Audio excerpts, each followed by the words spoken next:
बिस्मिल्लाहिर्रहमानिर्रहीम। Inside the news में शाजिया खान आपको कहती है खुश आमदीद।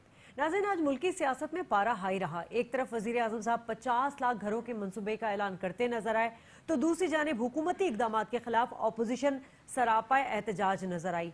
अपने 100 रोज़ा प्लान पर अमल करते हुए इमरान खान ने आज 50 लाख घरों के लिए नया पाकिस्तान हाउसिंग अथॉरिटी कायम की। और वज़ीर आज़म साहब के लबो लहजे की अगर बात की जाए, बॉडी लैंग्वेज की बात की जाए, तो महसूस यूं हो रहा था जैसे वो मुल्क में पैदा होने वाले मुआशी बहरान पर वाकई काबू पाने में संजीदा हैं। मगर हकीकत यह है कि डॉलर की ऊंची उड़ान और स्टॉक एक्सचेंज की बदतरीन मंदी की वजह से महंगाई का जिन बेकाबू हुआ जा रहा है, जिसने अवाम की चीखें निकाल दी हैं। मुआशी बहरान से निकलने के लिए मौजूदा हुकूमत भी उसी डगर पर चल रही है जिस पर चलकर पिछली हुकूमत ने मईशत का बेड़ा गर्क किया, यानी कर्ज उतारने के लिए IMF से मजीद कर्जे का हुसूल। PTI जब अपोजिशन में थी नाज़रीन, तो असद उमर को मईशत की ज़बूहाली का क्या अंदाज़ा नहीं था जो आज बेबसी की तस्वीर बने नजर आ रहे हैं। उधर दूसरी जानिब एहतसाब का अमल भी ज़ोरों शोर से जारी है और कायदे हिज़्ब इख्तिलाफ के फर्जंद को नैब ने आज तलब करके सवालनामा भी थमा दिया, जिसके खिलाफ लीगी अरकान असम्बली आज पंजाब असम्बली के बाहर एहतजाजी मुजाहरा करते दिखाई दिए। अब सवाल यह है कि क्या अपोजिशन वाकई सियासी इंतकाम का निशाना बनने जा रही है या अपोजिशन एहतसाब के अमल पर असरअंदाज होने की भरपूर कोशिश कर रही है। आज सेनेट में भी हुकूमती और अपोजिशन अरकान के माबैन लफ्जी गोलाबारी जारी रही, लेकिन हमने ये भी देखा कि लीगी सेनेटर मुशाहिदुल्लाह ने इमरान खान को पपेट PM करार दे दिया, जिस पर वजीर इत्तलात ने भी जवाबी वार किया। अब देखना यह कि हुकूमत और अपोजिशन यूं ही आपस में दस्तो गिरबा रहेंगे या मिलजुल कर जमहूरियत के इस्तेकाम और आवाम की फलाह के लिए अमली इक़दाम भी उठाया जाएगा। आज के प्रोग्राम में इन इशूज़ पर बात करूंगी। फिरदौस शमीम नकवी PTI से ताल्लुक़ है, MP है, बहुत शुक्रिया आपका, आपने हमें ज्वाइन किया। नून लीग से हमें ज्वाइन करेंगे राना अफजाल, और ऑन कॉल पर हम ज़रा इकोनॉमी के हवाले से भी बात करेंगे और जो अनसर्टेनिटी मुल्क में फैली उस पर बात करेंगे। डॉक्टर शाहिद हसन सिद्दीकी माहिर मुआशियात हमारे साथ होंगे। फिरदौस शमीम साहब, सबसे पहले तो बात ये करूंगी, बेशक मान लिया बहुत चैलेंजेस हैं, बहुत ज़्यादा हिजानी कैफियत में इस वक्त मुल्क है, लेकिन ये जो पॉलिटिकल इन्वायरमेंट अभी जो पोलराइज हुआ है, इतनी तनकीद का निशाना बनाया जा रहा है आपके हर इक़दाम को, इसकी क्या वजह है? बड़ी वाज़ेह वजह उसमें जब PTI ने ये डिक्लेयर किया हुआ है कि इस मुल्क के 70 साल की तबाही की वजह वो दो स्टेटस को पार्टीज हैं, तो वो दोनों स्टेटस को पार्टीज गैंग अप हो गई हैं। और तीसरे जो हैं वो मौलाना साहब, जिनका नाम हम जिस तरीके से लेते हैं वो लेते हैं, आज आपके प्रोग्राम का एहतराम करते हुए नहीं लेते। अच्छा। वो भी उनके साथ गैंग अप हो गए। अब जिन जिन लोगों को अपनी एग्जिस्टेंस चैलेंज हुई है, तो ANP भी उनके साथ गैंग अप हो गई। We are fighting with all these forces. जो हमारे साथ अलाइन हुए हैं वो PMLQ है, BAP है, BNP है, और MQM 50-50 चल रही है। अच्छा, ठीक है, तो ये सूरत हाल है। तो ये अलाइनमेंट है और हम तो बड़े खुल के उन पे अटैक किया, और हम आज भी यही समझते हैं कि जिस तबाही के दहाने पे लाके छोड़ा है इस मुल्क को, उसकी अब जो फसल है वो हम काट रहे हैं, और इंशाल्लाह अगली फसल इससे बेहतर होगी। कोई फिक्र नहीं। लेकिन सर, आज ही इमरान खान साहब ने जो बात की, उन्होंने यही कहा कि कर्ज उतारने के लिए कर्ज लिया जा रहा है। पिछली हुकूमत ने भी यही कहा कि मुशर्रफ के दौर में इतना कर्ज था, आसिफ अली ज़रदारी के दौर में इतना कर्ज था, अब उस कर्ज को उतारने के लिए लिया जा रहा है। सर, आपकी नीयत पर शक नहीं किया जा रहा, आपके डायरेक्शंस पर शक किया जा रहा है। खान साहब की विक्ट्री स्पीच में जो बयानात थे वो क्या सियासी बयानबाजी थी? आवाम को हकीकत क्यों नहीं बनाई गई कि देखिए जी, आप 5 साल मुझे दे दें, मैं 5 साल में आपको ये करके दिखाऊंगा। 100 रोजा प्लान की बात की, फिर महंगाई तवातुर से बढ़ाई गई। जाए नहीं जाए IMF पे, जाते जरूर, हम सब सपोर्ट करते क्योंकि पहले भी गवर्नमेंट ले चुकी है IMF का पैकेज, कोई नई बात नहीं थी। आप जाते, आप पहले ये डिसीजन ले लेते। मुकम्मल जी। देखिए, बात ये कि मुझे आज भी रोना आ रहा है IMF पे जाने पे। मुझे आज भी मैं अफसरदा हूँ। मेरा बस चले मैं ना जाऊं, लेकिन मेरा बस नहीं चल रहा। कोई और राह जो है, सिर्फ एक इकोनॉमिस्ट अशफाक साहब ने एक डिफरिंग व्यू रखा है। हमने top most economist economic advisory council में ये पूछने के बाद सारे लोगों से, जितने माहिरीन हैं, उन सब से राय ली, और उसके बाद ये इक़दाम किया गया। देखिए, सबसे पहले पाकिस्तान की बात है। मैंने यहीं पर आपकी बात का एक जवाब दिया। मैंने आपको बात, सर, ये आपने इकोनॉमी एडवाइजरी काउंसिल की बात की ना, मैं रोज यहाँ पर बिजनेसमैन को और एक्सपर्टीज को बुलाती हूँ, अपने प्रोग्राम में लेती हूँ। उनका ये कहना है कि आप लोगों ने कॉम्पिटेंट और इलेक्टेबल लोगों को नहीं लिया। इकोनॉमी एडवाइजरी काउंसिल जो बनाई गई है उसमें मुझे बता दें कॉम्पिटेंट उनका इलेक्टेबल होने की कहां से आ गई? सर, जब तक कॉम्पिटेंट लोगों की बात करें तो वो मुझे ये बता दीजिए कि वो किस को समझते हैं कि बाहर है। नेम दैट पर्सन कि इसको आपने नहीं लिया। अच्छा, आपकी अच्छा, मॉनिटरिंग फिर टीम इसके ने बाद क्या आपको एडवाइस क्या किया अब तक यही एडवाइस किया कि आईएमएफ के पास जाएं? आप आईएमएफ से लोन लीजिए, इससे कि नहीं लेंगे तो हालात और खराब हो जाएंगे। एक दूसरी चीज ये कि रिस्पेक्टिव हम आईएमएफ के पास जाते या नहीं जाते, क्वेश्चन ये है कि आप एक चीज बनाती 10 रुपए में, बेचेगी 7 रुपए में, ठीक, तो क्या होगा? क्या होगा? Soon it will catch up. हाँ ठीक, पिछले 5 साल यही किया गया है, गैस के साथ यही किया गया है। इसीलिए सर्कुलर डेट सिर्फ वहां नहीं खड़ा हुआ, इलेक्ट्रिसिटी में गैस के अंदर भी हो गया, इससे कि चोरी होती रही, उसको रोका नहीं गया, रिकवरीज नहीं की, और इस वक्त जो है वो डेफिसिट जो आया हुआ है, सुई गैस, सुई नॉर्दर्न दोनों कंपनियां बैठ जाएंगी अगर आप उनको दोबारा ये नहीं दे मौका, ठीक, वरना ये एक और पीआईए, एक पाकिस्तान स्टील मिल एक और खड़ी हो जाएगी। ठीक, तो इसलिए आप मजबूर थे कि आपको बचाने के लिए जितने अरसे में इसमें रिफॉर्म लाया जाए, खर्चा कम किया जाए, आपको फौरी तौर के ऊपर अपने डेफिसिट को कंट्रोल करने के लिए करना है। अगर आपने अपने आप को बैलेंस ऑफ ट्रेड इंप्रूव करना है तो आपने तोइशात जितनी हैं, जितनी लग्जरी गुड्स हैं, उनको महंगा करना है कि कंजम्पशन कम हो। तो आपने रेगुलेटरी ड्यूटी लगाई उन आइटम्स के ऊपर। ठीक, जहां तक इंडस्ट्री को प्रमोट करने का ताल्लुक है, हमने टेक्सटाइल इंडस्ट्री पे गैस चार्जेस नहीं बढ़ने दिए, हमने लेदर पे बढ़ने नहीं दिए, क्योंकि ये हमारी एक्सपोर्ट ओरिएंटेड गुड्स हैं कि हमारी एक्सपोर्ट्स बढ़े। It is all with a plan की आपको खुसूसी चीज़ें बता रहा हूँ, इसलिए कि आपको डेफिसिट ख़त्म करने के तरीके क्या हैं। ठीक, reduce your imports, increase your exports, यही है ना। Reduce your expenditure in the government, तो हम सादगी ला रहे हैं। और क्या तरीका है? टाइटन योर बेल्ट्स की बात है, तो आप वो सारे जो मेडिसिन प्रिस्क्राइब की जाती है वो हमने प्रिस्क्राइब की है। पेशेंट का हाल बहुत बुरा है, उसको रिकवर करने में टाइम लगेगा।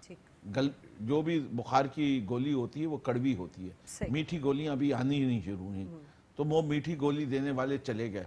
हम बेहतर है कि आज कड़वे फैसले कर ले और उसके लिए कि कल बेहतर। मैं आपकी बात मुकम्मल होने का इंतजार कर रही थी। आपकी कुछ बातों को मैं पॉइंट्स बाय पॉइंट, क्योंकि बाद में जो है ना वो हमारी कंटिन्यूटी वो हो जाती है।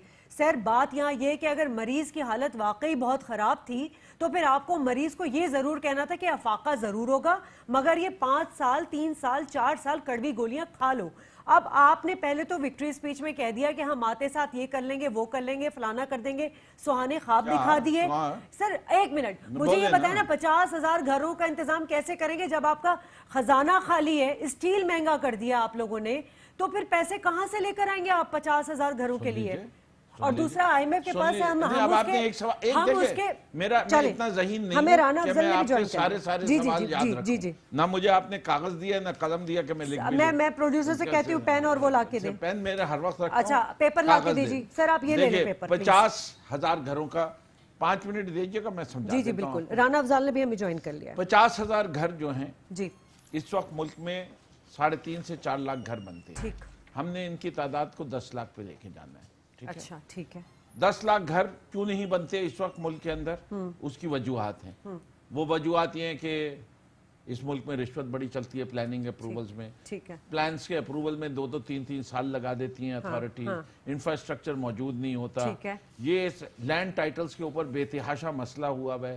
ये 4-5 मसाइल हैं जो बिल्डर्स को पेश हैं। ठीक है। तो हमने एक नया पाकिस्तान हाउसिंग अथॉरिटी बना के 1 विंडो ऑपरेशन शुरू करने के कि ये जो 3 साल अप्रूवल के लगते हैं इसको कम कर दिया जाए 2-3 मंथ्स, 90 डेज। एक समझिए, दूसरी चीज 10 तरस बढ़ाने के लिए इस वक्त कर्जा नहीं मिलता लोगों को 10 साल से ज्यादा। सही, हम इस कर्जे की मियाद को 20 साल पे लेके जा रहे हैं। अच्छा, कि लोगों को 20 साल का कर्जा मिल जाए। जब 20 साल में आपको रिपेमेंट करना पड़ता है तो आपकी प्रिंसिपल पर इंटरेस्ट की किस्त कम हो जाती है। तो जो लोग इस वक्त 40,000 की किस्त नहीं दे सकते, सही। लेकिन जब वो 20 साल का कर्जा हो जाएगा तो वो 22,000 सर ये की हो सारी जाती है। लॉन्ग प्लानिंग है। शॉर्ट प्लानिंग ये होनी चाहिए थी कि गैस सस्ती होनी चाहिए थी, सीएनजी जो ये है आपका ख्याल है, मेरा अवामी नहीं है। You are सवारी not है, an economic सहूलत होती है। expert. Sorry. आप नहीं आप एक्सपर्ट as a नहीं, मैं तो एक आम expert आदमी की की बात- बात कर रही हूँ। गैस, बिजली और आम आम आदमी जरूरियत का तो दिल जिंदगी चाहता है कि की। उसको राना खाना अफजाल भी मुफ्त मिल जाए। राना अफजाल साहब बहुत शुक्रिया, आपने हमें ज्वाइन किया। सर मेरे साथ फिरदौस शमीम नकवी साहब मौजूद हैं, अपोजिशन लीडर सिंध के। ये फरमा दीजिएगा क्यों आप लोगों ने इतना कर्जा मुल्क में छोड़ दिया कि आज इमरान खान साहब को ना चाहते हुए भी मजबूरी में जो है वो आईएमएफ के पास कर्ज लेने जाना पड़ा। वही कर्ज आप जो पिछली गवर्नमेंट पीपल्स पार्टी चढ़ा कर गई थी आपने उतारा, अब आपका चढ़ाया हुआ कर्ज खान साहब उतार रहे हैं। सर आप लोगों को तो आना उतारा जाना नहीं, सॉरी, पहले करेक्ट सर कर उन्होंने ले। बोला है कर्ज लेने के लिए कर्ज उतार रहे हैं। खान साहब का नहीं, स्टेटमेंट इन्होंने है। कर्ज उतारा नहीं, जितना पीपल्स पार्टी का कर्जा था अच्छा। उससे दुगना भी करके, जो जी। 70 साल में मुल्क ने कर्जा लिया था जी राना उससे साहब। दुगना करके गए, जो 70 साल का ठीक कर्जा है। था। जी राना साहब, हम जहाँ पे कर्जा छोड़ के गए, हमारी हुकूमत 31 मई 2018 को खत्म हो गई थी। और अच्छा। उस वक्त कर्जे का और जीडीपी का रेशो जो था वो 65% था, जो इस पूरे खित्ते में सबसे कम था। इसलिए अगर ये कोई कहता है कि कर्जा हमारा कोई बहुत ज्यादा था, वो बिल्कुल गलत बात करता है। और जिस कर्जे को हमने लिया उससे हमने बिजली घर सर बनाए, 18 अरब उससे का हमने कर्जा है, मैं प्रोजेक्ट यहाँ आपको किए। याद दिला दूं उन ताकि आप प्रोजेक्ट बात की आगे करें। आमदन अब आना शुरू हुई है, जी। जहाँ बिजली बननी शुरू हुई है। तो वो जो कर्जे थे वो सेल्फ सस्टेनिंग थे, वो कर्जे ऐसे नहीं थे कि वहां से आमदन नहीं आएगी। दूसरी बात ये है कि कर्जे जो हैं, मैं आपका समझी नहीं राना तो, साहब। राना साहब आपने जी। क्या कहा कि वो कर्जे उनसे आमदनी आनी थी? जिस तरह मेट्रो से आ रही है। जरा मेरी तस्वीर फरमा दीजिएगा। देखिए मेट्रो तो उसका 1% भी नहीं है। अच्छा। और ये तो बहुत जो शोभनाबाजी के लिए लोग इस किस्म के बयान देते हैं। आपका एक एक बिजली घर एक एक 1.5 2 अरब डॉलर का है। अच्छा। और वो बिजली घर जो है पाकिस्तान में, वो लोग जो 17 रुपए यूनिट की बिजली बनती थी, आज ये यूनिट जो RLNG के हैं और कोयले के हैं, ये आपकी 7-8 रुपए यूनिट के ऊपर बिजली बनाएंगे, जो पहले से आधी कीमत है। और वहां से आपका जब सस्ती बिजली आपकी सप्लाई होनी शुरू होगी तो फिर आपका जो सर्कुलर डेट है वो भी पे ऑफ होगा। और ये सारी चीजें मैं ये कहना चाह रहा हूँ कि जो 4 महीने हमें आज गए हुए हो गए, बिल्कुल बोल 31 मई के बाद जून जुलाई अगस्त सितंबर 4 महीने खत्म हो गए और 4.5 महीने होने को आए हैं। इन 4.5 महीने में अगर किसी मुल्क का वजीर खजाना ये बयान देगा कि हमारी मईशत ICU में है, हम वफात पाने वाले हैं, और उसके बाद वो ये कहेगा कि खुदा के लिए हमारी स्टेट बैंक में कुछ पैसे रख दो या हमें कर्जा दे दो, तो जो बंदा फौत होने वाला होता है उसको कर्जा नहीं मिलता। पहली बात तो ये है कि इनको खुशफहमी थी कि इनको पैसे कहीं ऊपर से गिराएंगे और ये इतने खूबसूरत हैं कि इनको पैसे बगैर मेहनत किए हुए मिल जाएंगे। तो राना साहब ये लोग गलत क्लेम करते हैं कि 30,000 अरब का कर्जा जो चढ़ा हुआ है। नहीं, मेरी पहली चीज, राणा साहब आप बिजली के बारे में कितना जानते हैं? राणा साहब आप बिजली के बारे में कितना जानते हैं जो आपने टैरिफ की बात की है? 5 साल असेंबली में हमारी फाइनेंस कमेटी में बैठते रहे, CPAC कमेटी में बैठते रहे। मेरे फाइनेंस के ऊपर जितने issues floor of the assembly पे डिस्कस होते थे उसमें वो बहस करते थे। उनको हर चीज का इल्म था। और अब ये जो बातें कर रहे हैं कि ऐसे कोई नई चीज निकल आई है, बिल्कुल नहीं। इनको काम नहीं करना आता। पहले दिन इनको प्लान करना चाहिए था और मार्केट को इंफॉर्मेशन देनी चाहिए थी कि हमारी लॉन्ग टर्म प्लानिंग क्या है, हमने फाइनेंशियल मैनेजमेंट कैसे करनी है। ये इन्होंने कहा जी सऊदी अरब जाएंगे, वहां से जवाब हो गया। जहां जहां ये गए इनको वहां से जवाब हो गया। अल्टीमेटली आपकी स्टॉक एक्सचेंज क्रैश कर गई और आपके ऊपर बिजनेस कम्युनिटी का एतमाद खत्म हो गया। पाकिस्तान में फॉरेन डायरेक्ट इन्वेस्टमेंट आनी बंद हो गई। सर आपकी बात सुन ली, अब जरा फिरदौस साहब का भी मौका। गए हैं 55 दिनों के बाद, भागे गए IMF के बाद। अब आपको कर्जा भी महंगा मिलेगा और अब आपके लिए मुश्किलें भी ज्यादा। ठीक है, यही सवाल हम उठा रहे हैं। जरा फिरदौस साहब को शामिल गुफ्तगू कर ले। राना साहब, फिरदौस साहब की बात सुन लीजिए। राणा साहब, पहली चीज तो मेरे ख्याल से आपको बिजली के टैरिफ के निज़ाम की समझ नहीं है। इससे कि मैं आपको चैलेंज कर सकता हूं कि आपने जितने ये रेट्स दिए हैं ये लेवलाइज टैरिफ के दिए, यानी 30 साल जिंदगी के ऊपर आप कितने में बिजली खरीदेंगे। इस वक्त जब आपके पहले 11 साल तक जब तक कर्जा मौजूद होता है تو یہ جو بجلی کا نرخنامہ آپ نے پیش کیا ہے ذرا آپ اپنے جو بھی وزیر تھے اس وقت کے ان سے یا پی پی آئی بی سے معلوم کر لیجئے. جو بات آپ کوئلے کی بجلی بن رہی ہے اس کی بجلی آپ کو اگر 16-17 روپے سے کم کی پڑ جائے یا آر ایل این جی کی 16-17 روپے کم سے پڑ جائے اگلے 5 سال کے لیے جو آپ نے کیا ہے, سر پہلے آپ سن لیں لیولائز ٹیرف کی بات کر رہے ہیں. لیولائز ٹیرف اینڈ جو بجلی کا پیمنٹ ہے اس میں فرق ہوتا ہے. دوسری چیز یہ ہے کہ آپ کی دیکھیں معاشی پالیسیز کا صرف جج کرنے کا ایک طریقہ نہیں ہوتا. اگر آپ لوگ صحیح معنوں میں ڈیبیٹ کرنا چاہتے ہیں تو holding on to the rupee value جو اسحاق ڈار صاحب نے اتنے عرصے کر کے رکھی اس کی وجہ سے آپ کے بیلنس آف پیمنٹس کا اور ٹریڈ ڈیفیسٹ کا جو حال ہوا ہے وہ آپ کو پتا ہے. اس سے کہ آپ نے آرٹیفیشلی روپی کی ویلیو کو سپریس کر کے رکھا جس کی وجہ سے امپورٹس بڑھی. آپ کی ایکسپورٹس ہوئی نہیں. آپ $25 بلین پہ آپ نے لیا تھا پیپلز پارٹی سے اور جب آپ چھوڑ کے گئے ہیں تو $21 بلین تھا, جبکہ آپ کا اپنا ٹارگٹ جو تھا وہ اوور $30 بلین کی بات کر رہے تھے آپ. تو وہ کیوں فیل ہو گیا؟ اور آپ کے جاتے ہی جو ہے انفیکٹ آپ کے رہتے ہوئی شاہد خاقان عباسی اور مفتاح اسماعیل نے روپی کو ڈپریشیٹ کیا اسحاق ڈار کے فوراً جانے کے بعد. کیوں کیا؟ اگر اتنے اچھے حالات تھے اور اکانومی سیلف سسٹیننگ تھی تو روپی کی ویلیو کو اور اپریشیٹ ہو جانا چاہیے تھا. وہ واپس چلی جانی چاہیے تھی 60 روپے پہ جدھر آپ نے لی تھی مشرف کے زمانے میں. تو وہاں کی بات کرتے ہیں نا. بات یہ ہے کہ آپ نے ان ساری انڈیکیٹرز جو ہے اب ان کا جواب آپ نے جتنے پروجیکٹس کیے ہیں جتنے پروجیکٹس کیے ہیں اس کے اندر جو کرپشن کا حال آ رہا ہے اس کی کہانیاں انشاءاللہ کھلتی جائیں گی. جی رانا صاحب. دیکھیں پہلے انہوں نے کہا کہ بجلی جو ہے وہ سستی نہیں بن رہی. میں کہتا ہوں کہ پوری دنیا نے مان لیا کہ جو پہلے بجلی بنتی تھی اور آر ایل این جی کے پلانٹ جو ہیں بجلی سستے کی بات نہیں کی انہوں نے, ٹیرف کی بات کی ہے. میں لیولائز ٹیرف پر آپ لیولائز ٹیرف کی بات کر رہے ہیں اور میں ایکچوئل ٹیرف کی بات کر رہا ہوں فرسٹ 11 ایئرز کی. اچھا رانا صاحب چلیں یہ دیکھیں میری بات سنیں, مستقبل کی بات کریں. سر میں آپ سے ریکویسٹ کروں گی رانا صاحب کہ یہ اعداد کے گورکھ دھندوں میں نہ آپ الجھیں نہ یہ الجھیں اور نہ عوام کو الجھائیں. آپ کی بجلی کی کیا قیمت ہے اور آر ایل این جی کے اوپر کیا قیمت ہے اور کوئلے کے اوپر کیا.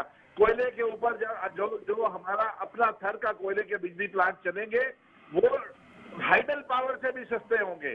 وہ ہائیڈل جو پانی سے بجلی بنے گی اس سے بھی سستی بجلی ہوگی. دوسری بات آپ نے ڈالر اور قرضوں کی کہ آپ نے ڈیویلیویشن کی. پوری دنیا میں کوئلے سے بجلی جو ہے وہ ختم کی جا رہی ہے. ہم یہاں پر اب کوئلے سے بجلی بنانے کے چکروں میں لگے ہوئے پلانٹ بنا رہے ہیں.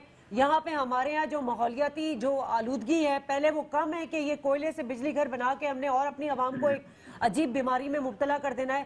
رانا صاحب مجھے یہ فرما دیجئے گا, اس وقت حکومتی پالیسی کو آپ لوگ شدید تنقید کا نشانہ بنا رہے ہیں جبکہ حکومت یہ کہہ رہی ہے موجودہ حکومت کہ پچھلی حکومت نے ہمیں کچھ نہ چھوڑا, ہمارے لیے کچھ بھی نہیں چھوڑا. اگر ہم قرضے نہ مانگے تو کیا کریں, ہم چندے نہ مانگے تو کیا کریں. سر کوئی آپ کے پاس کوئی پلان ہے تو مل بیٹھ کے ان کو بتائیں کہ جی آ گئے ہیں آپ اقتدار میں, اب یہ آپ بھی اپنی ماہرانہ رائے دینا ان کو. دیکھیں بات یہ ہے کہ ہماری جو پاکستان کی اوور آل پولوشن کا لیول ہے وہ دنیا کے کسی ملک سے بھی کم ہے. اور ہم نے جہاں اپنے کوئلے کے پلانٹ لگائے ہیں. جی بھائی مجھ سے بات ہو رہی ہے نا. جی بولیے سر. میں نے ویسے سوال یہ نہیں کیا تھا. کوئلے کے پلانٹ ہیں وہ ایک سرٹن پرسنٹیج ہے. ہم نے ونڈ پہ بھی کام کیا, ہم نے سولر پہ بھی کیا, ہر شعبے میں کام ہوا ہے. اور یہ سارے سستی بجلی کے پروجیکٹ تھے. ڈیمز جو تھے وہ کیونکہ 10 سال میں مکمل ہوتے ہیں اس لیے ان کو پہلے شروع نہیں کیا جا سکتا تھا. ہم نے لوڈ شیڈنگ ختم کرنی تھی اور یہ ایک بہت بڑی کامیابی ہے کہ آج آپ کی انڈسٹری کو 24 گھنٹے بجلی مل رہی ہے. اور بجلی کے ریٹ میں تو بجلی کی بات ہی نہیں کر رہی سر. رانا صاحب میں بجلی کی بات نہیں کر رہی ہوں. میں یہ فرما رہی ہوں کہ آپ لوگوں کو جو ان پہ تنقید کر رہے ہیں, جو ہم بھی تنقید کر رہے ہیں, ان کی ڈائریکشن صحیح نہیں ہے. آپ لوگ کوئی ماہرانہ مشورہ دے دیں. 3 دفعہ آپ لوگ اقتدار میں آ چکے ہیں. جو نواز شریف صاحب نے کل کہا تھا کہ جی ہوش کے ناخن لیں, تو بتائیں بھی تو نا کہ ان کو کیا کرنا چاہیے. آپ لوگ کیا چھوڑ کے گئے؟ دیکھیں آپ کے ملک میں پہلے تو قرضوں کے بارے میں بات کر دوں کہ آپ کے 2 قسم کے قرضے ہوتے ہیں. ایک ڈالر کا قرضہ ہوتا ہے فورن ایکسچینج کے اندر اور ایک روپے میں قرضہ ہوتا ہے. اگر آج آپ کو 10 ارب ڈالر قرضہ مل جاتا ہے تو آپ اتنا ہی 10 ارب ڈالر کے برابر روپے کا قرضہ ریٹائر کر دیتے ہیں. آپ کا قرضے کا بوجھ بڑھتا نہیں ہے, قرضہ اتنا ہی رہتا ہے, بلکہ قرضے کے اوپر شرح سود کم ہو جاتی ہے کیونکہ روپے کے اوپر آپ شرح سود زیادہ دے رہے ہیں اور ڈالر کے اوپر آپ کو کم ملتی ہے. ٹھیک ہے. اس کے بعد فائدہ یہ ہوگا کہ آپ کی انڈسٹری کو جو اپنی مشینری بنانا چاہتے ہیں. اچھا رانا صاحب یہاں مجھے بریک لینی ہوگی اور میں ڈالر جس کی شارٹیج ہے وہ آپ کو رانا صاحب مجھے بریک لینی ہوگی. بریک کے بعد میں ریکویسٹ کروں گی, بہت سارے سوال ہیں. آج آپ لوگوں نے احتجاج بھی کیا ہے پنجاب اسمبلی کے باہر. آپ لوگ کی کیا حکمت عملی ہوگی؟ شہباز شریف کے بعد سلمان شہباز کو بھی بلایا گیا, نیب نے 7 تاریخ کو دوبارہ بلایا, اس پر بھی بات کر لوں گی. آپ مجھے دوبارہ جوائن کیجئے گا. ناظرین یہاں بریک لیتے ہیں, ہمارے ساتھ ہی رہیے. ویلکم بیک ناظرین. اور ہم بات کر رہے ہیں, بلکہ ہم روز ہی بات کر رہے ہوتے ہیں کہ جو نئی حکومت آئی ہے, گو کہ پہلی بار آئی ہے, مگر مسائل شاید اس کے لیے نئے نہیں تھے, کیونکہ یہی پی ٹی آئی تھی جو تقریباً 4 سال تک کم و بیش وہ دھرنے کی سیاست کرتی رہی ہے. سوال یہاں یہ اٹھ رہا تھا کہ جب آپ اپوزیشن میں تھے تو پھر کیوں آپ نے وہ تیاری نہیں کی؟ آپ کمیٹیز میں جاتے تھے, آپ اجلاس میں جاتے تھے, یہی اسد عمر صاحب پبلک اکاؤنٹ کمیٹیز میں جاتے تھے, اجلاس میں جاتے تھے. کیا ان کو نہیں پتا تھا کہ معیشت اتنی زبو حالی کا شکار ہے کہ آج عوام کی چیخیں نکل گئی ہیں, اور وہ اپنے آرگیومنٹ اس طرح دیتے ہیں, جسٹیفیکیشن اس لیے دے رہے ہیں کہ کچھ کڑوی گولی عوام کو کھانی پڑے گی. آج خان صاحب نے بھی یہی بات کی ہے کہ عوام کو تھوڑا صبر کرنا پڑے گا, کچھ کڑوی گولی ہے جو کھانی پڑے گی, عوام کو مہنگائی کا بم برداشت کرنا پڑے گا, اس کے بعد کچھ اچھا ہوگا. دیکھیے بات یہ ہے کہ the writing is on the wall. یا تو یہ کہیں نا کہ 2 مہینے میں ہم نے یہ چیزیں خراب کر دی جس کی وجہ سے یہ حالات ہوئے. ٹھیک ہے. ہمیں ایکیوز اس بات کا کیا جا رہا ہے اور ابھی بھی کیا جا رہا ہے, اور ان کو میں کہتا ہوں زور سے ایکیوز کرے. ہمیں وہ بادر اس لحاظ سے نہیں کرتا, ہمارے ملک کے حالات بادر کرتے ہیں. ہم نے ابھی بہت ساری وینیوز ایکسپلور کی ہیں. ٹھیک ہے. بیفور گوئنگ ٹو IMF سعودی عربیہ بھی گئے, ایران سے بھی بات چیت ہوئی, UAE سے بھی قطر نے بات بھی آپ لوگوں کو, قطر بھی گئے, چائنا جانے والے ہیں. while the delegation یہ IMF کی کانفرنس ہو رہی ہے, یہ ڈائریکٹ نیگوسیشن اس وقت نہیں ہو رہی ہمارے لون کے لیے. اٹ از لائک کہ IMF کا ایک ڈیلیگیشن آیا تھا, ایک وہ ہوئے. یہ اس وقت ریجنل کانفرنس ہو رہی ہے. ان کو یہ اتنی زور سے بات چل رہی ہے. IMF سے اس وقت ہم نے لون نیگوسیشن ابھی بھی شروع نہیں کی. آپ لوگوں نے کانٹیکٹس ہیں, بات چیت ہو رہی ہے, لیکن ہم اپنے آپشنز بھی ڈیولپ لیکن اسد عمر صاحب تو بات کر کے گئے کہ جی میں انڈونیشیا جا رہا ہوں, بات کریں گے. بٹ دیکھیے IMF کانفرنس کبھی نہیں کرے گی, وہاں ٹائم فریم سیٹ ہو سکتا ہے, وہاں یہ بات ہو سکتی ہے وہ اپنی شرائط دیں گے کہ آپ نے شرائط سود بڑھانا ہے, اگلے ہفتے اپنا ڈیلیگیشن بھیج رہے ہیں, آپ نے اپنی کرنسی کو ڈپریشیٹ کرنا ہے, وہ آپ کو دیں گے. ابھی بہت ساری چیزیں وہ آپ سے کروائیں گے. بات یہ ہے نا کہ وہ بہت ساری باتیں کہیں گے, اور ہمارے ساتھ بہت ساری باتوں کے لیے اب تھوڑے بہت آپشن. ہماری جتنی اکانومسٹ سے بات ہوئی ہے نا, انہوں نے یہ کہا کہ آپ ضرور جاتے, تھوڑا پہلے چلے جاتے تو کنڈیشنز تھوڑی سافٹ ہو جاتی. اسپلٹ ہو گئی ہے اصل میں چیزیں بہت ساری. یہ بات جو کہہ رہے ہیں, this point of view exist کہ you are how many days are we late. Maximum لوگ کہتے ہیں 25 سے 30 دن لیٹ ہیں. اس سے کہ ہمیں ٹوٹل دن کتنے ہوئے اقتدار میں آئے ہوئے؟ 54 55. اچھا, لوگ کہتے ہیں کہ اسد عمر صاحب پہلے سے اناؤنس ہو چکے تھے کہ وہ وزیر خزانہ بنیں گے. وہ ٹھیک ہے, 25 سے 30 دن اس کی لیٹ ہوئے ہیں, یہی کہتے ہیں نا. جیسے چلیے یہ فالٹ ہمارا 25 سے 30 دن, لیکن اس 25 سے 30 دن میں ہم گھر نہیں بیٹھے, ہم نے کچھ آپشنز ایکسپلور کیے ہیں. وہ اس وقت ڈسکلوز کرنے کی ضرورت نہیں ہے. وہ لیٹ IMF سے, ہم جہاں ہمارے لیے سب سے اچھی سورس آف فنڈنگ ملے گی اور طریقہ کار ملے گا, ہم اس طرف جائیں گے. ہماری پہلی اولین کوشش کیا ہے کہ فورن ڈائریکٹ انویسٹمنٹ آ جائے, کہ ہمارے بیلنس آف پیمنٹ بہتر ہو جائے. دوسری ہم اس وقت قطر سے کیوں نہیں لیے پیسے؟ سعودی عرب نے کیوں منع کر دیا؟ $10 ارب اس نے دینا تھا. آپ ہی لوگوں کی بات سر, میں تو سوال کر رہی ہوں نا, میں ججمنٹ نہیں دے رہی ہوں. میں آپ کو جواب دے رہا ہوں نا اس کا. جی دیکھیے, ہر جو لون ہوتا ہے وہ ری پے تو کرنا ہوتا ہے نا, اور اس کے ساتھ کیا اسٹرنگز اٹیچ ہوتی ہیں وہ بات نہیں ہوتی. اٹس ناٹ دس کہ وہ فری منی آ رہی ہے, کہ انہوں نے کسی نے کہا کہ یہ سعودی عربیہ کے خود حالات کوئی بہت زیادہ اچھے نہیں ہیں. اگر آپ اس کے لحاظ سے دیکھیں, انہوں نے بھی اپنے ٹیکس ایویڈرز کو کس طرح پکڑ کے ہوٹل والے جیل میں بند کر کے اور کس طرح نکلوائے ہیں پیسے, وہ آپ سب کو ہمارے سامنے کہ 7 star hotel was made a jail and they collected more than $30 billion. تو وہ بھی بیلٹ ٹائٹننگ کر رہے ہیں. ہمارے اچھے ریلیشن شپ ہیں, لیکن we have to look at it کہ وہ ہم سے کیا کمٹمنٹ لے رہے ہیں. ہمیں اپنی اسٹریٹجک, ہمارے پاس 2 سائڈ ہیں, ایک طرف فائنینشیل انڈیپینڈنس ہے, اکنامک انڈیپینڈنس اس کے ساتھ آتی ہے، لیکن as a strategically place country ہمیں اپنی نیشنل انڈیپینڈنس کو بھی سیف گارڈ کرنا ہے. ہم we can not compromise it to China اور سعودی عربیہ اور اینی ادر. سر میں تو اکانومی ایکسپرٹ نہیں ہوں، میں تو سوال ہی اٹھا سکتی ہوں، مجھے سمجھ بھی کچھ نہیں آتی ہے. میرا مقصد تو صرف یہ تھا کہ جو خان صاحب نے آتے اور ہم سب نے آپ لوگوں کو سپورٹ کیا، پورے میڈیا نے سپورٹ کیا، پوری عوام نے سپورٹ کیا کہ آزمائے وہ کو آزما لیا، اب ذرا نئے کو ہمیں چانس دینا چاہیے. ہم آپ کی نیت پہ نہیں شک کر رہے، ہم آپ کے صرف ڈائریکشنز پر بات کر رہے ہیں. آپ جو بات کر رہے ہیں نا کہ ایڈوائزری کمیٹی بنی ہے، اکانومی ایڈوائزری کمیٹی بنی ہے، بزنس کاؤنسل بنی ہے، اس میں کہاں ہمیں وہ کمپیٹنٹ لوگ نظر آ رہے ہیں؟ ہمیں کب ماہرانہ ٹیم بیٹھی ہوئی نظر آئی اسد عمر صاحب کے ساتھ کہ جنہوں نے یہ پروپوزلز دیے ہو کہ آپ اس پہ کام کریں، اس وے پر جائیں، اس وے پر جائیں. اب آپ آئی ایم ایف کے پاس جا رہے ہیں، اصلاحات لے کر آئیں گے یا جو بھی کام کرائیں گے وہ اپنی شرائط پر کرائیں گے. شاید ہمیں پہلے تھوڑا سا کم ریلیف میں وہ پیسے مل سکتے تھے آئی ایم ایف کے پاس. دوسری چیز سر، یہ تو اکانومی ہوگی، اس میں اکانومی ایکسپرٹی آپ سے زیادہ بہتر سوال کر سکیں گے. کچھ اور معاملات بھی پی ٹی آئی کے ہیں جس پہ ان کو کرٹیسائی کیا جا رہا ہے. خان صاحب جو ایک پہلے اس کا جواب 2 منٹ میں دے دیجیے. Economic advisory council has been meeting at least 2 to 3 times a week. ٹھیک ہے، ضروری نہیں ہے، most of the people do not want their faces on T V, تو اس لیے جہاں تک اس کی میٹنگز کا تعلق ہے وہ ہوئی ہیں. جہاں تک اس کی دوسری چیزیں جو گورننس سے تعلق ہے، پہلی گورنمنٹ ہے جائیے ویب سائٹ کریٹ کر دی 100 day پلان پہ ٹو میجر دا پروگریس. اس سے زیادہ ٹرانسپیرنٹ طریقہ نہیں ہو سکتا کہ ہم اپنے آپ کو خود بھی اسیس کر رہے ہیں روزانہ کی بنیاد پہ، اپنے ٹارگٹس کھلے رکھے ہوئے ہیں اور عوام کو کہہ رہے ہیں کہ اگر تمہیں آج اس میجرمنٹ کرائٹیریا پہ اعتراض ہے تو بتا دو. کل نہیں کہنا 100 دن کے بعد کہ یہ تو آپ نے جو ہے وزن کلو میں ناپنے کے بجائے فٹوں میں ناپ دیا تھا، آج بتا دو جو اعتراض ہے. ہم تو کہتے ہیں کیا، دیکھیے ہمارا پی ٹی آئی کا ایک بڑا اسٹیٹ ٹارگٹ ہے. ہمارے لیڈر نے ایک ہی بات سکھائی ہے، ٹیک آن ٹف ٹارگٹس. اس نے بلین ٹری سونامی کا اناؤنس کیا، وہ اگر 10 ملین ٹریز بھی کہتا تو تب بھی لوگ کہتے واہ واہ، جسے کہ پہلی پارٹی تھی جس نے پیڑوں کی طرف توجہ دی.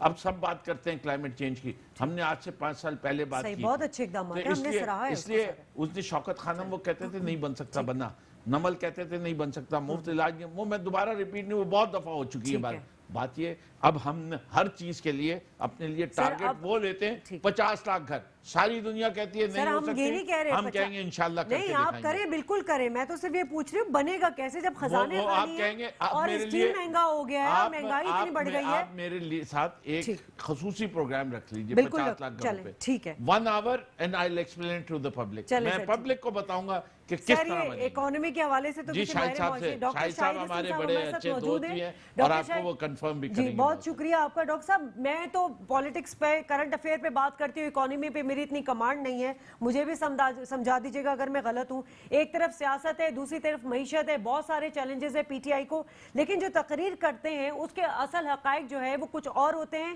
اور عملی طور پہ کچھ اور نظر آتے ہیں. پی ٹی آئی کی جو اکانومی کو لے کے ڈائریکشن ہے اس کو آپ کس طرح دیکھ رہے ہیں؟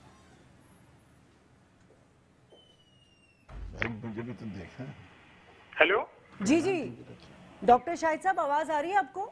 جی آپ آئیے، پہلے نہیں آ رہی تھی، فرمائیے. اچھا، میں یہ کہہ رہی ہوں کہ یہ بتا دیجیے گا کہ ایک طرف سیاست ہے، دوسری طرف معیشت ہے. پی ٹی آئی گو کہ ابھی بہت عمر اس کی کم ہے، صرف 55-54 دن ہوئے ہیں، لیکن اکانومی جو ہے سب سے بڑا چیلنج ہے.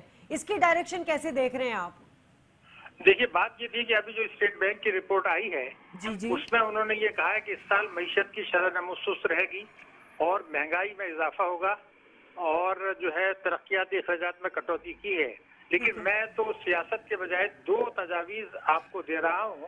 اگر یہ حکومت ان 2 تجاویز پر عمل کر لے تو پاکستان میں 6 مہینے کے اندر خوشحالی آ سکتی ہے، اور اگر ان پر عمل نہیں کیا تو 3 سال جو ہے، کم سے کم 3 سال وہ مشکلات میں پڑیں گے. 2 تجاویز میں سے پہلی میری تجویز یہ ہے کہ یہ حکومت کے اعداد و شمار ہیں کہ 2017 میں لوگوں نے چوری کا پیسہ اور جائز پیسہ دونوں سے مارکیٹ سے ڈالر خریدے، ان ڈالرز کو اپنے فورن کرنسی اکاؤنٹ میں بینک میں جمع کرایا اور وہ پیسہ باہر چلا گیا. حکومت کے اعداد و شمار ہے کہ 1 سال میں 15 ارب ڈالر باہر گیا، یعنی 1 ارب ڈالر سے زیادہ ماہانہ. تو سوال یہ ہے کہ اگر ہم ایک 2 لائن کے احکامات جاری کر دیں، حکومت 2 لائن کا صرف، کہ جو آپ کھلی منڈی سے ڈالر خریدیں گے اسے ضرور اپنے فورن کرنسی اکاؤنٹ میں جمع کرائیں، ہمیں کوئی اعتراض نہیں ہے، لیکن اگر خدا نہ خواستہ علاج معالجے کے لیے کسی کو باہر اپنے فیملی کا آدمی جاتا ہے، اس کا خرچہ ضرور بھیج دیں، بچے کو تعلیم دلانی ہے ضرور بھیج دیں، اس کے علاوہ پراپرٹی خریدنے کے لیے، نیشنلٹی کے لیے پیسہ نہیں جائے گا، تو میرا اندازہ ہے کہ وہ 13 ارب ڈالر ہمارے ایک سال میں بچ جائیں گے. تو یہ فیصلے کا اب تک ہو جانا چاہیے. تو اس سے یہ ہوگا کہ اگر 1 ارب ڈالر مہینہ آپ کا بچتا ہے تو تین مہینے میں 3 ارب ڈالر بچیں گے، اور اتنا ہی IMF آپ کو ایک سال میں دے گا. تو پہلا کام تو یہ کر لینا چاہیے. دوسری بات یہ ہے کہ ایک ٹیکس ایمنسٹی اسکیم آئی تھی اور عمران خان صاحب نے کہا تھا کہ جی وہ اس کو مسترد کرتے ہیں اور اس کو پارلیمنٹ میں اس آرڈیننس کو آنا چاہیے تھا، جو ابھی نہیں آیا. مگر جو قانونی پوزیشن ہے وہ یہ ہے کہ جن لوگوں نے ٹیکس ایمنسٹی سے فائدہ نہیں اٹھایا اور ان کے اثاثے ملک میں موجود ہیں، ان اثاثوں کی تفصیلات ریکارڈ میں موجود ہیں، میں آدمی کا نام اور NIC نمبر، میں ملک کے اندر وہ حکومت کی دسترس میں ہے، اس میں کسی سے ہمیں درخواست کرنے کی ضرورت نہیں. میں ریکارڈ پر پوری ذمہ داری سے بتا رہا ہوں کہ اگر حکومت پرائم منسٹر ہاؤس میں ایک سیل بنا دیں اور 25 کمپیوٹر آپریٹرز کو بچا کے ان پراپرٹیز کی، بینک اکاؤنٹس کی، گاڑیوں کی تفصیلات بتا دیں، قومی بچت اسکیموں میں پیسہ لگایا ہے، جو چوری کا ہے، ٹیکس چوری کا ہے اور ٹیکس ایڈمنسٹریشن میں چھپایا گیا ہے، اور اس سے آپ کو 6 مہینے میں 1500 ارب روپیہ اضافی ان ٹیکس چوروں سے مل جائے گا. 1500 ارب، اس سے آپ کا ایک بڑا ڈیم بن جائے گا، ایک چھوٹا ڈیم بن جائے گا، بجلی، پیٹرول اور گیس کے نرخوں میں کمی ہو جائے گی اور تعلیم اور صحت کا بجٹ بڑھ جائے گا. لیکن اگر طاقتور طبقوں کے دباؤ کی وجہ سے یہ 2 اقدامات نہیں اٹھاتے تو پھر IMF کی جو شرائط ہیں اس پہ حکومت کا کنٹرول نہیں رہے گا.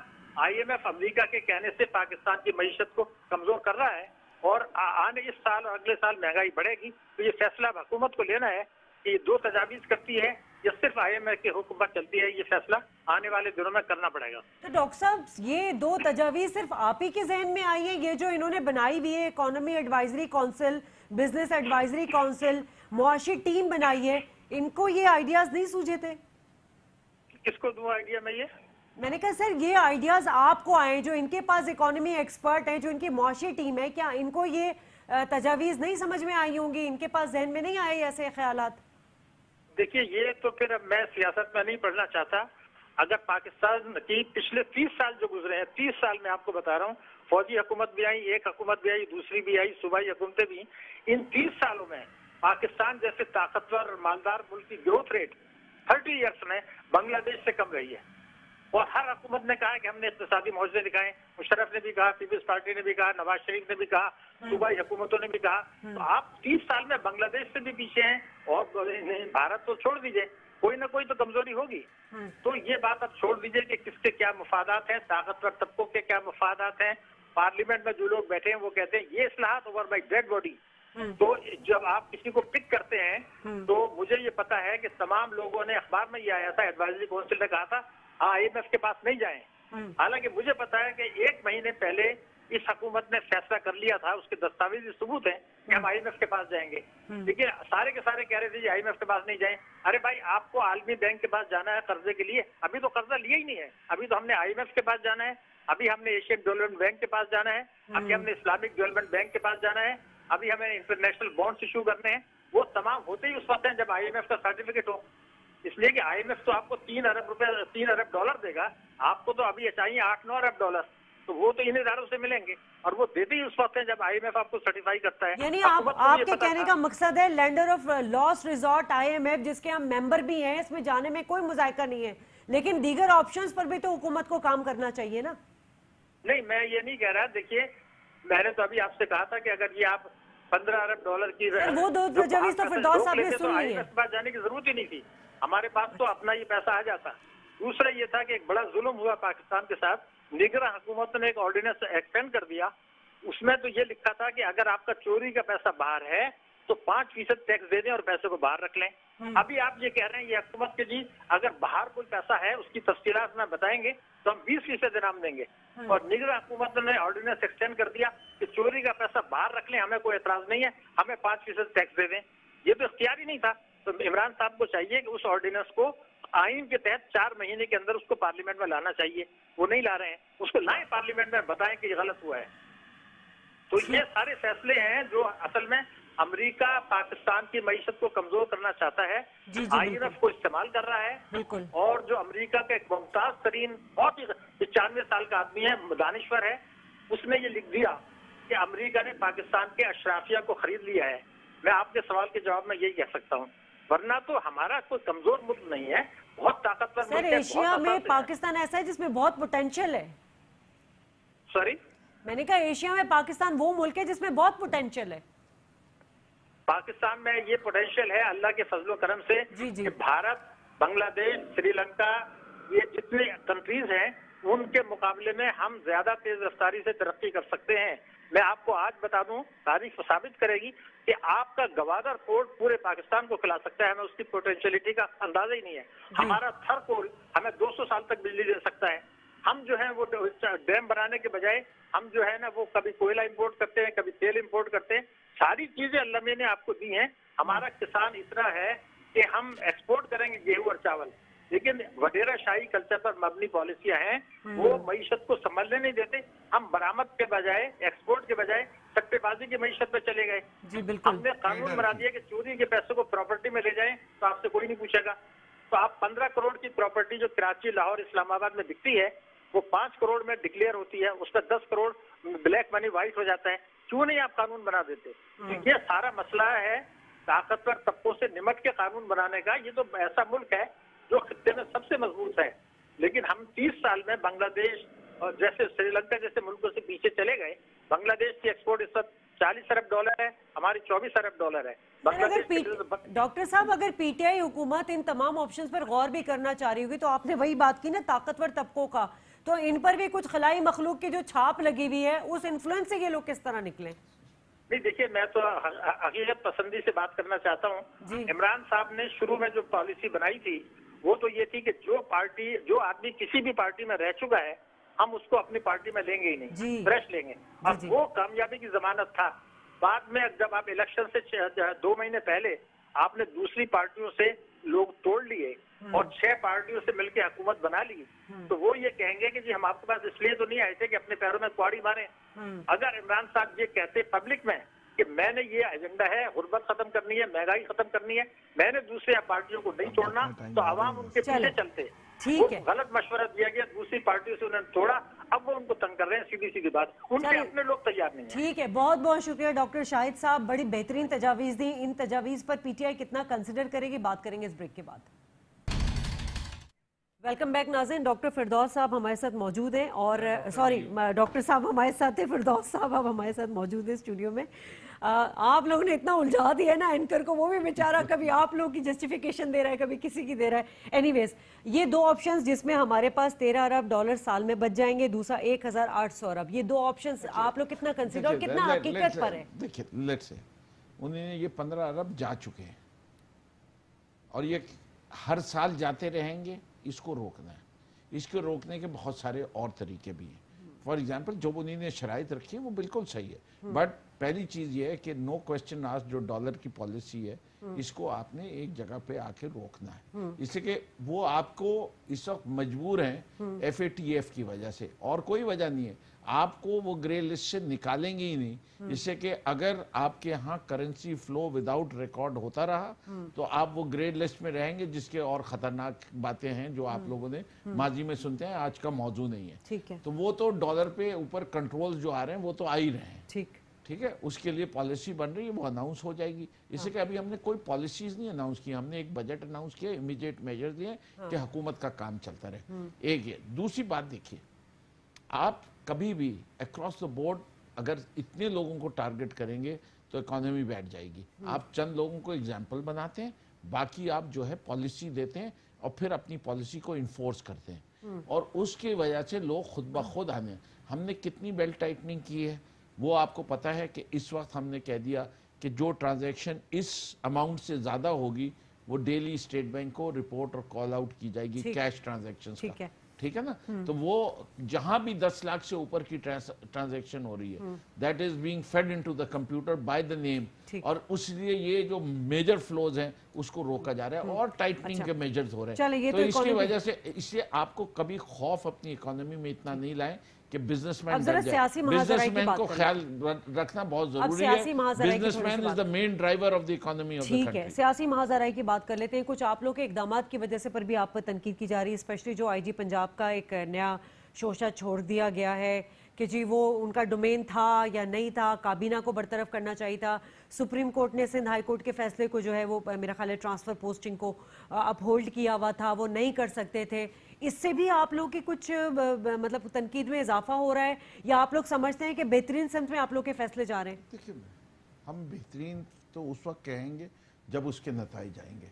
फैसले करना हम समझते हैं जरूरी है जहां वो मुनासिब फैसला। हैंडलिंग ऑफ गवर्नर्स जो है ना, वो जरा तनकीद हो रही है आप लोग की। आपका हर मिनिस्टर ना हर मिनिस्ट्री में जाके अपनी अपनी एक ओपिनियन दे रहा है जिनका डोमेन नहीं बनता है। मीडिया में आके आप नहीं सर, मीडिया में ऑन रिकॉर्ड बातें हैं ये सारी। नहीं देखिए, मुझे अब फवाद चौधरी ने आज ब्यूरोक्रेसी की बड़ी जारहाना अंदाज में और शाहाना अंदाज में क्लास भी ली है। आज का स्टेटमेंट है ना सारा कि जी उनको करना पड़ेगा, वो हमारी पॉलिसी पे चलेंगे हर हाल में। फवाद चौधरी का हेड डोमेन ऐसा, वजीर इत्तलात है वो। मुझे इजाजत जी जी है। जी वजीर इत्तलात जो है वो कैबिनेट की मीटिंग के फैसलों को अवाम तक पहुंचा रहा है। अच्छा ठीक है, it is not his opinion, तो Okay. प्लीज वो करेक्ट कर ठीक दीजिए है, पहली चीज। ठीक है। जो प्राइम मिनिस्टर उनको कहेंगे कि ये फैसला हम सब ने मिलकर कहा है, अब आप जाइए मीडिया के सामने जाके बता दीजिए और उसको एक्सप्लेन कर दीजिए। ठीक है। तो वो फवाद चौधरी साहब अपना काम बखूबी अंजाम दे रहे हैं। जहां तक हर गवर्नमेंट में जो एग्जीक्यूटिव है that is not parallel to the political party जो कि इलेक्टेड आ रही हो। ठीक है।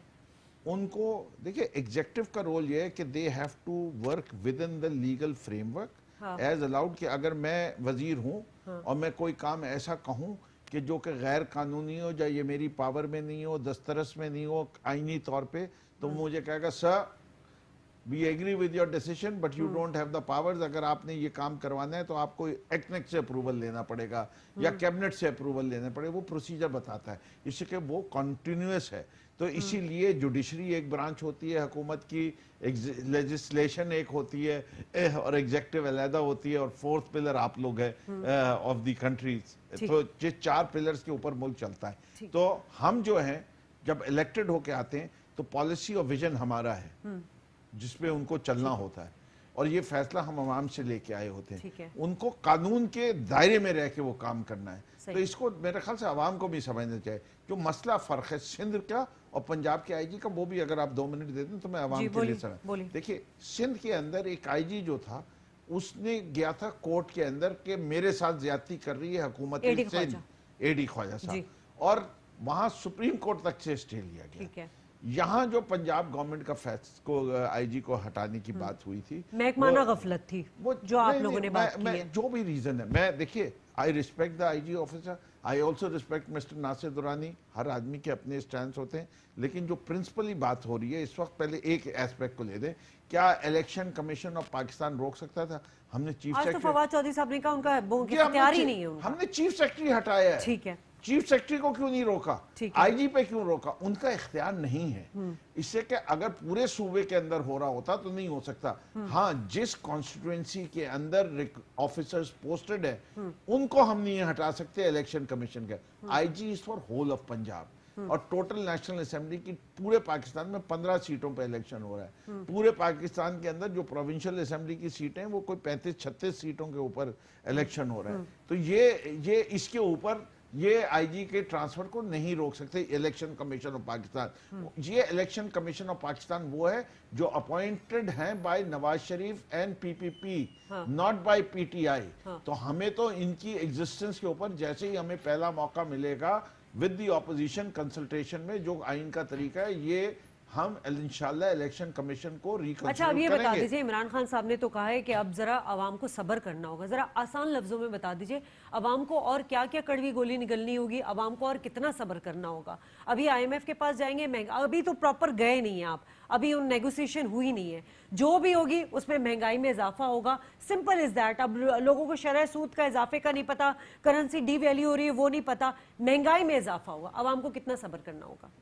मैं समझता हूँ कि ये सब्र की मुद्दत जो है, जो सबसे गरीब तबका है उसके अंदर हुकूमत को साथ खड़ा होना पड़ेगा।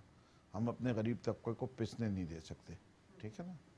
जहाँ तक मुतवस्सित तबका है, सबसे ज़्यादा वो इफेक्ट होगा, और फिर उसके बाद जो रिच हैं उनकी वजह से सबसे ज़्यादा इफेक्ट उन पे आएगा फाइनेंशियली, बिकॉज टैक्स इवेजन इस मुल्क में जो है उसका इंशाल्लाह खात्मा करेंगे, इस ब्लैक इकोनॉमी को वाइट इकोनॉमी में लेके आएंगे। ये दोनों चीज़ों में करते हुए उन लोगों पे ज़्यादा असर आएगा जिनके टैक्स रिफॉर्म्स पे तो अभी कोई काम नहीं हुआ ना, या हो रहा है हमारी पॉलिसीज के मुताबिक हो रहा है, उसकी लॉज बन रहे हैं, उसके सारी चीजें लिखी जा रही हैं, उसके बाद वो आएंगी सामने। तो वो जो टैक्स रिफॉर्म्स हैं, देखिए एक होता है सबसे पहले लोग टैक्स क्यों नहीं देते, इससे कि वो टैक्स का पैसे समझते हैं लग नहीं रहा, so they have a reason for evading tax. फिर वो जब देखते हैं ऊपर वाले, अगर मैं टैक्स की चोरी करता हुआ पकड़ा जाऊंगा तो मेरे नीचे जितने हैं, I am a bad example, जो शाहाना स्टाइल हम लोगों ने रखा हुआ था। और अगर जब आप सर वैसे अभी भी कुछ कंप्लेंट्स आती हैं कि एक मिनट देखिए, आप मुझे बीच में बता, मैं आपको जो बात कह रहा था ना वो देखिए, जब तक इस मुल्क के लेजिस्लेटिव असेंबली की लिस्ट के अंदर जो आदमी लैंड क्रूजर चला सकता है, वो अगर उसके सामने इतना टैक्स लिखा हुआ नहीं आएगा, चाहे वो एग्रीकल्चर इनकम से हो, चाहे वो इंडस्ट्रियल इनकम से हो, चाहे वो रिटेलिंग से हो, चाहे वो ट्रांसपोर्ट सेक्टर से हो, उसको अपने लाइफ स्टाइल के लिहाज से ही मस्ट बी टैक्स। यहां मैं रहता हूं 2000 गज के मकान में, चार्ली गाड़ी की मेरे गैराज में खड़ी हुई है 3 लैंड क्रूजर, और टैक्स में देता हूं 0, तो वो मैं उसके उससे सवाल मैं क्यों नहीं पूछूं? वो सवाल पूछना पड़ेगा। नहीं, ये एकदम बहुत अच्छा है कि आपके मिनिस्टर्स, गवर्नर सब जो है वो टैक्स नेट में आ चुके हैं, वो टैक्स पे करेंगे, ये बहुत अच्छा है। ये जब तक नहीं होगा इस मुल्क के अंदर, उस वक्त तक इकोनॉमिक जस्टिस नहीं हो रहा होगा। ये लोग जो ताकतवर अशरफिया की बात कर रहे थे शाहिद साहब, वो यही ताकतवर अशरफिया है। इस ताकतवर अशरफिया में आपके जितने बड़े लॉयर्स हैं, हार्डली 10% पे फुल टैक्स। यही हाल डॉक्टरों का है, यही हाल कंसल्टिंग फर्म्स का है। इस मुल्क के अंदर जितनी डबल इकोनॉमी है, उससे हम परेशान हुए हैं। इनको इंशाल्लाह इसको वाइट बहुत बहुत शुक्रिया फिरदौस शमीम नकवी साहब, आपने अपना कीमती वक्त यहाँ पर दिया। मेरे ख्याल में आपको गिला नहीं रहना चाहिए कि कोई बात कमी रह गई। नाज़रीन, अब सवाल यहाँ ये कि क्या वजीर आजम साहब का रोड मैप जो है वो आवाम को मुश्किल से निकाल पाएगा?